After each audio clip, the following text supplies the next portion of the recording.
And now I'm going to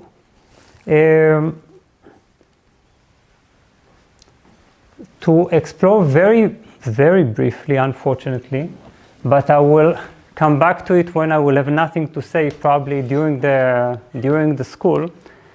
Then I will give some time for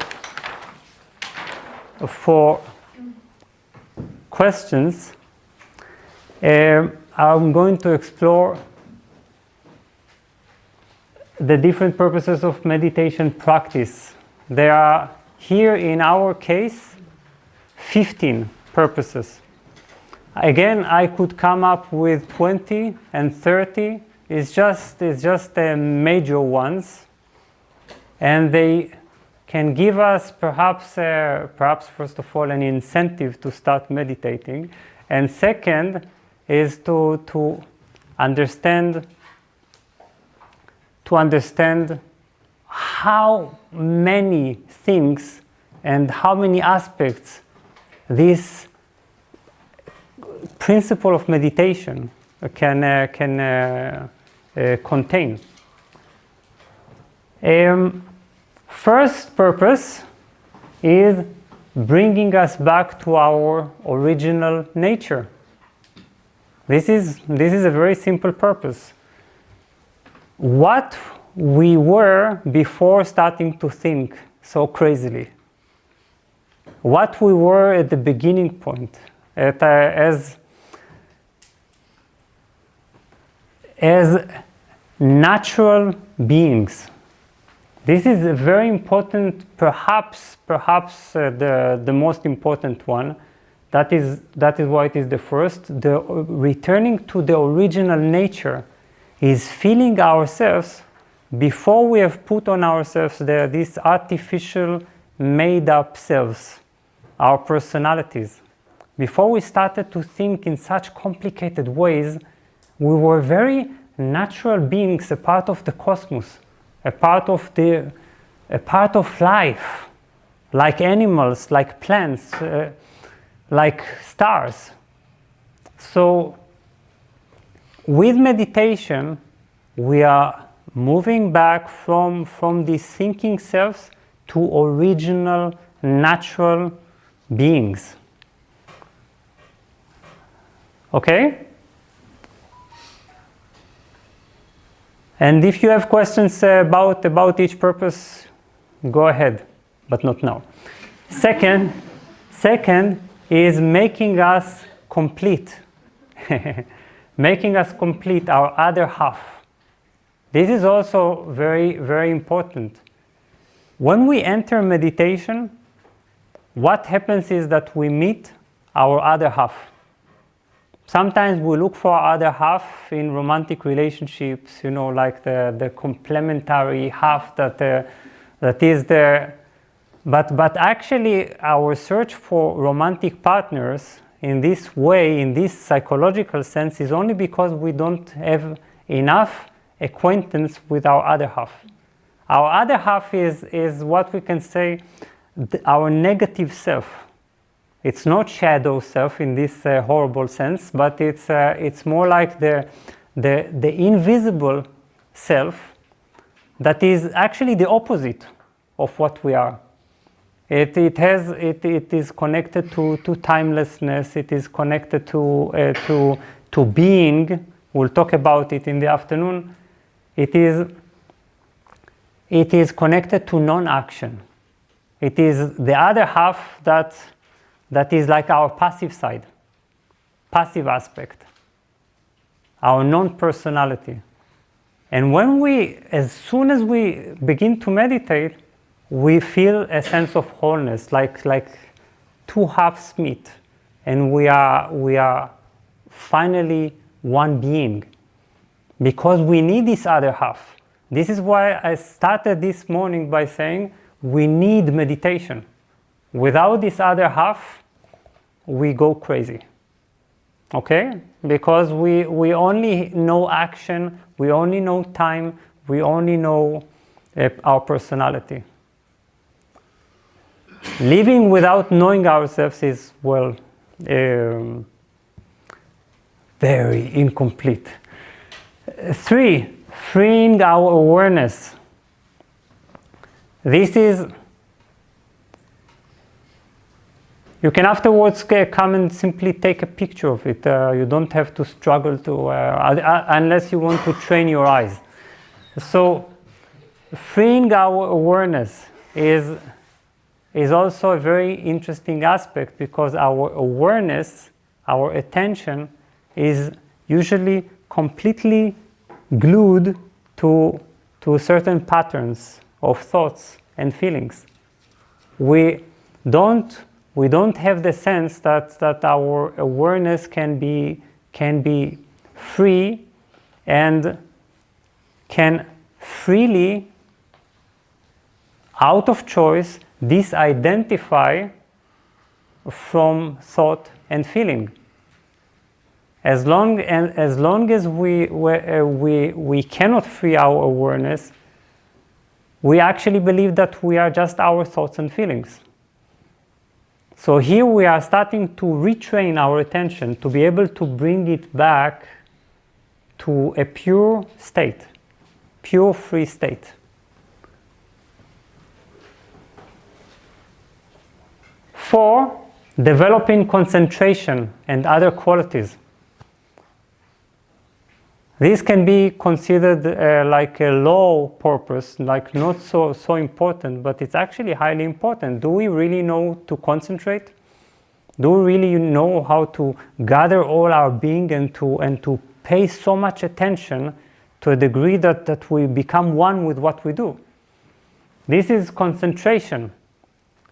Also, the very ability to play with our attention, to have it flexible, is tremendous. But also other qualities. We develop self-discipline through meditation.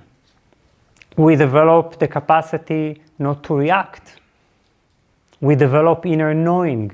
So meditation helps us to develop certain capacities and abilities. Even while we struggle, even when it's hard, we are developing these qualities. Isn't that enough to start meditating every day? So 5 is nourishment. Nourishment, it's like plugging our being into the cosmic energy. This can sound, again, like a small purpose, but it's actually sitting and meditating is actually like plugging into a cosmic reservoir of energy, and also awakening dormant, nourishing energies inside my being. So this is a form of nourishment, just like eating, just like oxygen. Cosmic energy is something that feeds us and sustains us anyway all the time, but here we manage to do it consciously. 6, healing physical and emotional conditions. Meditation has a power of healing, and it can heal both physically and also emotionally. Try it once. Whenever I go through some kind of serious treatment, conventional treatment, like a serious tooth operation or something like that, instead of taking painkillers, I never take painkillers. I simply go into the room, close the windows, darken the room, and sit for meditation for a few hours. That's it. And in this way, I basically evoke all the healing powers of the body. So why is that? Because when I meditate, I immediately connect with an ideal of health. Meditation is a state of wholeness. It is a state that is unaffected, that has never been touched by anything. So when I connect with it, my body begins to align with this state of perfection. this state of unaffectedness. It begins to return to a state of health, which is before you got damaged.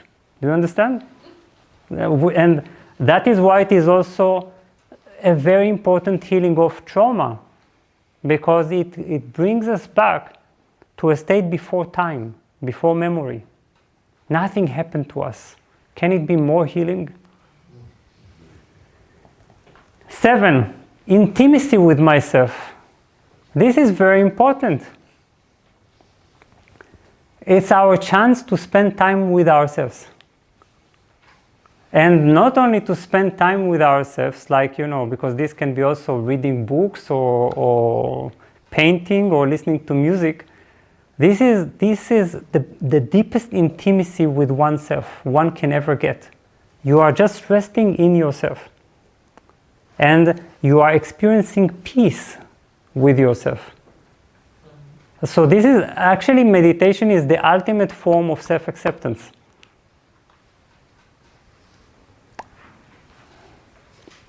And when you are in this state, you cannot resist by liking yourself, because you get to know yourself in the purest, most beautiful condition. 8, preparation for action. That's also essential, right? Meditation prepares us to act in the world. It's not just something that takes us away, but it actually teaches us a certain inner posture. You see? Think of this posture,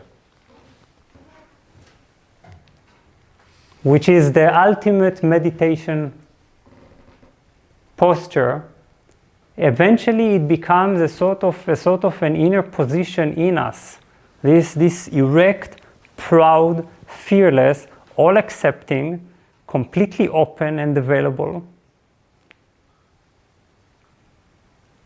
That actually makes us very, very powerful beings that can come out with clear minds and with minimal reaction begin to respond to challenges of life. Not enough? Okay. The relief of limitlessness. Our life is spent by feeling that we are stuck in a very tiny form, right? That we are in a small box and we cannot get out. And also in our mind, we experience that it's like a box of thoughts, that and we even hit against the walls and the ceiling of this box constantly. There is a feeling of not getting out. One of our greatest needs is to return from time to time to our original state of limitlessness. We come from limitlessness. We're not always like that, And we need these reminders, this feeling that we can from time to time feel no limit, not even physical limits, that we can spread, expand our being, be far bigger. That makes us make peace with our limitation eventually. 10 is achieving true existence. This is perhaps one of the most important ones. Please understand, as we are, we don't really exist. We don't really exist because we are just a bundle of conditioning, family, religious, national, social. We can't know that we exist if we removed our past, our future hopes, our relationships, all our conditioning. even our body, would we still exist? Would we still have some kind of presence, even if all of that would be taken away from us? You see? In meditation, we begin, like Jesus said, to be born for the second time in the spirit. You know this Jesus statement? That we are meant to be born twice, once in the body and second in the spirit. And until we are born in the spirit, we simply unborn, only as a body. So here, even by the process of resistance to certain thoughts, to certain feelings, we begin to be a fully independent being that doesn't rely on stimuli, that doesn't depend on the world for confirmation. We become self-empowering, self-sustaining, self-confirming entity.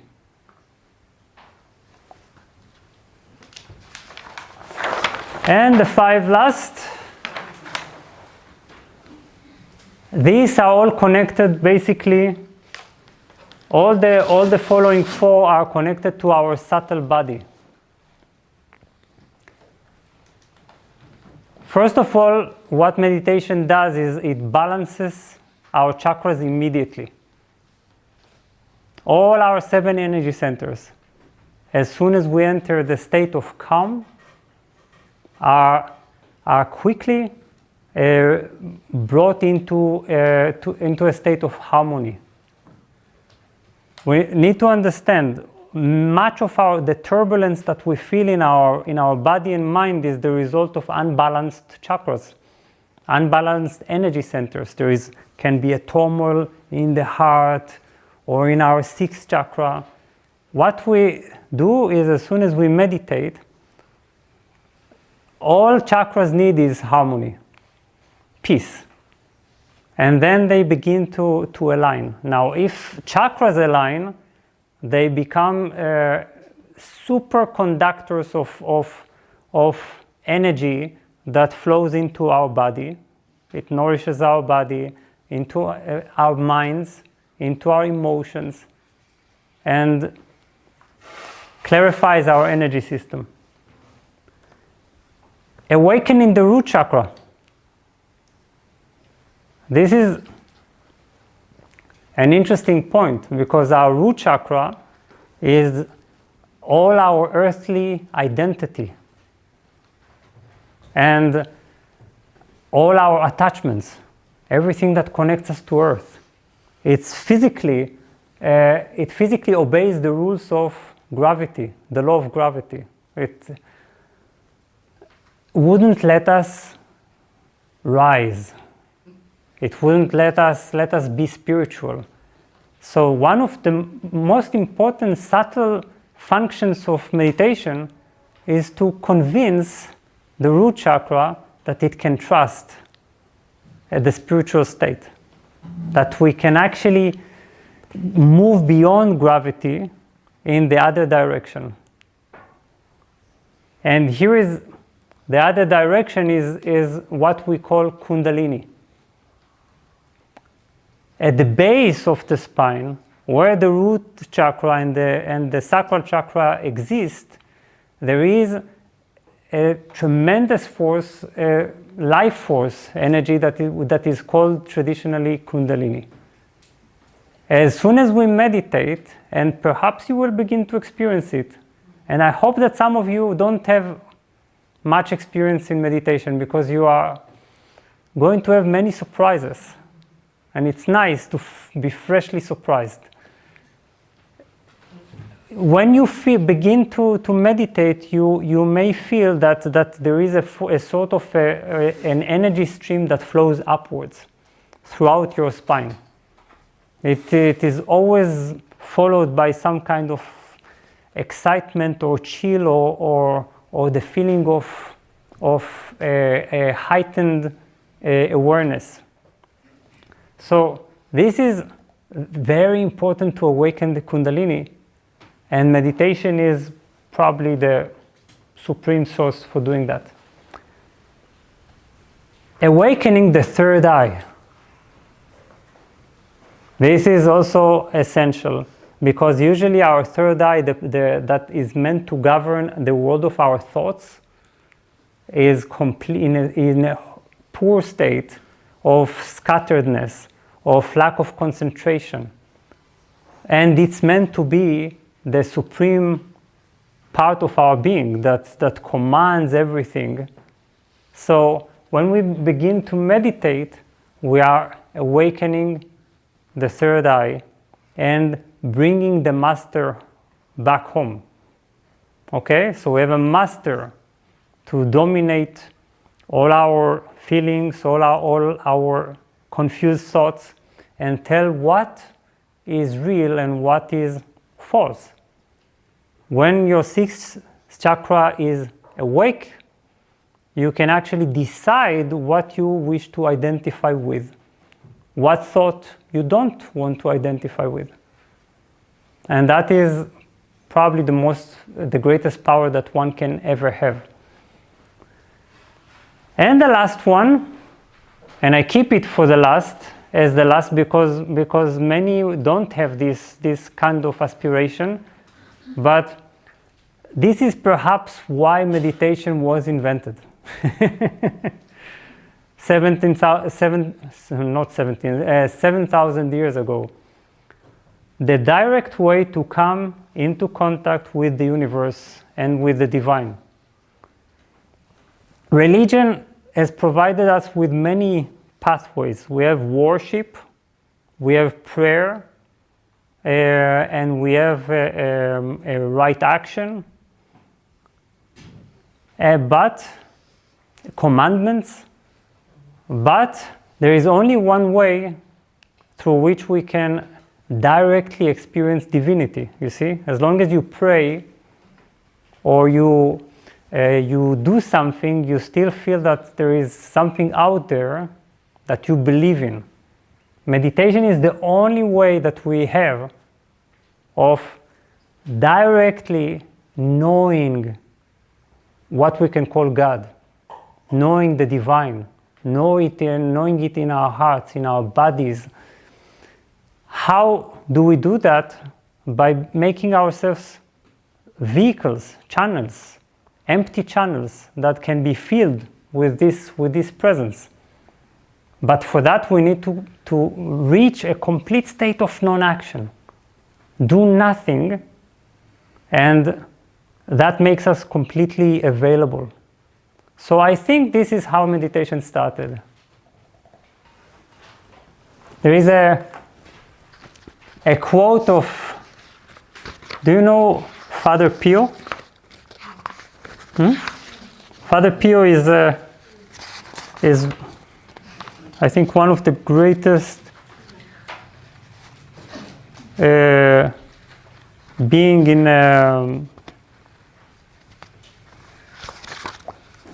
the world of Christianity in the 20th century.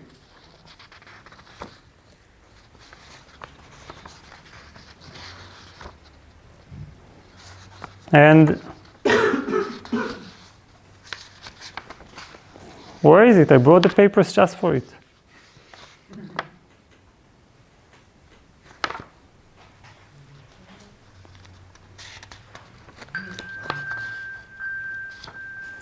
And he said the perfect sentence: through the study of books, one seeks God. By meditation, one finds Him. That's the 15 purposes. These are the 15 purposes, and now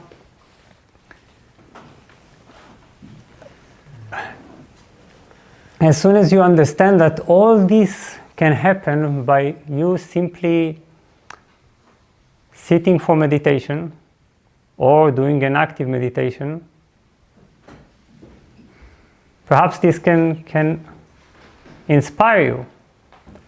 What will be your meditation like depending on what your purposes are, you see? Which are your purposes out of the 15?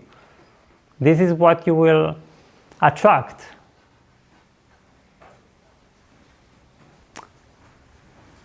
And how transformative it is depends on your own intentions and the depth with which you are going to enter the meditation.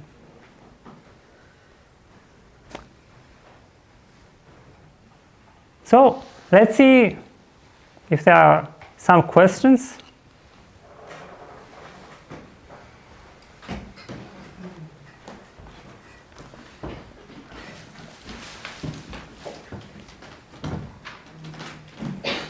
Yes. Yes.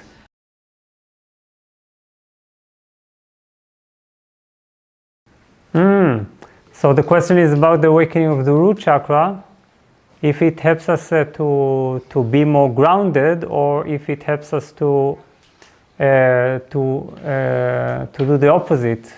No, awakening the root chakra is actually our permission to leave the world behind. Because the root chakra is the reason that we are, to a certain degree, we are afraid of meditation. Our conscious mind is afraid of meditation. It is actually a projection or an extension of our instinctual fear of what we can call a non-existence. You see, the conscious mind tells you if you let go, you are letting go of the known. Who will you be? Where will you be?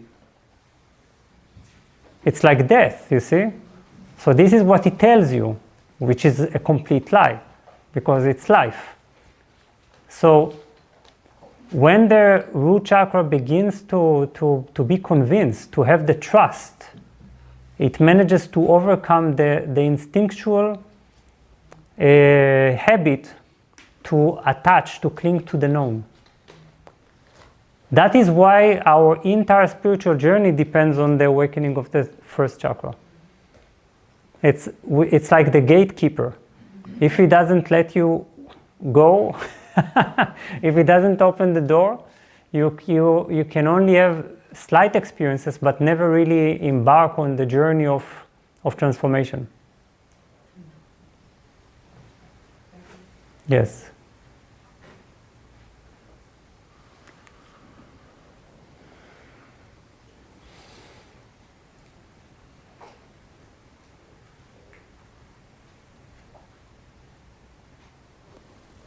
Come on, it wasn't that clear.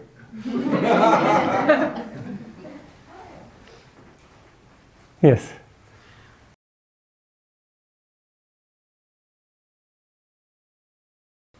How can, after awakening, one can return to egoic, an egoic state? Well, this is a big question, and it's a kind of challenging to have it as a question in the introductory talk. So I will answer very briefly, but perhaps we will go into it later on when we speak of the way meditation can be truly used to infiltrate our life. But it's very important to understand that first of all,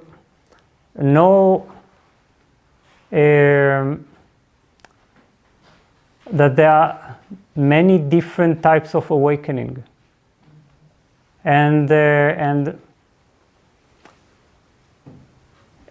after every awakening, you need to go back to the conscious mind, to ordinary perception, and to clean up the mess, to make sure that you are proving that you know what you have just awakened to, you see?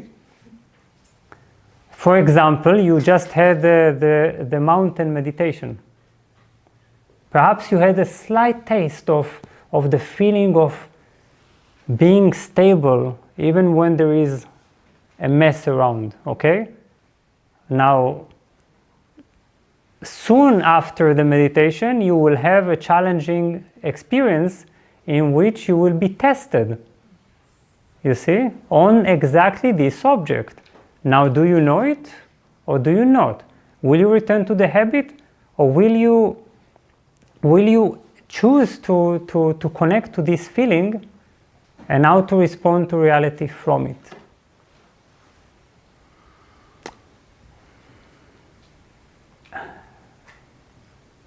So the question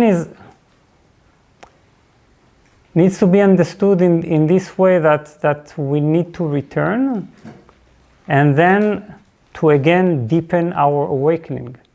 And then we return and deepen our awakening. This imagination of a magical thing that happens and that nothing ever happens anymore belongs to Walt Disney legends. It's what we call live happily after. It's not about that. There is an awakening, and then there is the responsibility for what you know, you see? And the way we live it, we create the foundations, we strengthen them, and then we must return and reawaken more profoundly. This happens in a sort of a spiral movement until at a certain point, let's say, there is very little to clean up. Very, very little. And then I think it's okay. Because it should never be perfect, it can't be. And we don't even know what perfect means, you see. But it surely doesn't need to be tested constantly. And there is no sense of fall, you see? Yeah. Yes. Yes.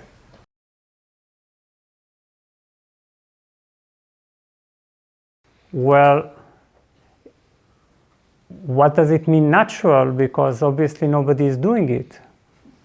You see? Natural is not in the sense. What do we mean by natural? This is the question.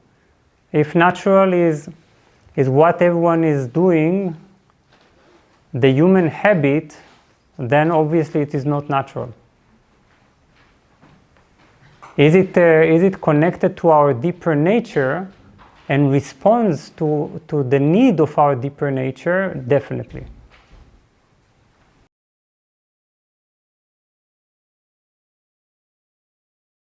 I didn't do it. I was a child and I didn't do anything except for nonsense. Yes. Sometimes people tell me I started my spiritual journey when I was 9, and I'm always astounded because I don't understand. I don't want to tell you what I was doing when I was 9. Yes. Yes, it's not something that we lose in this sense. We don't lose it. Okay.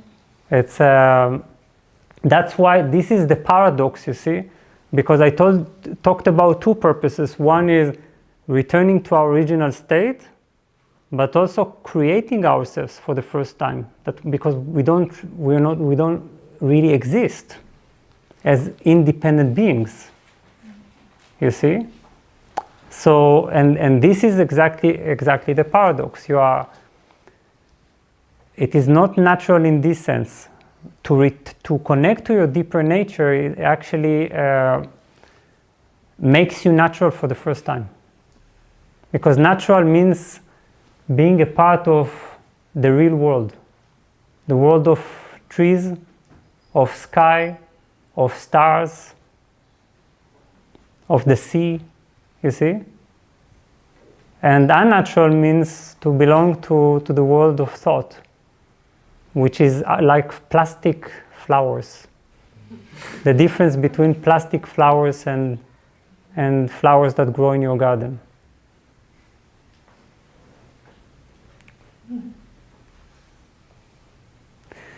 So this is our journey from plastic. It's also ecological, which is great.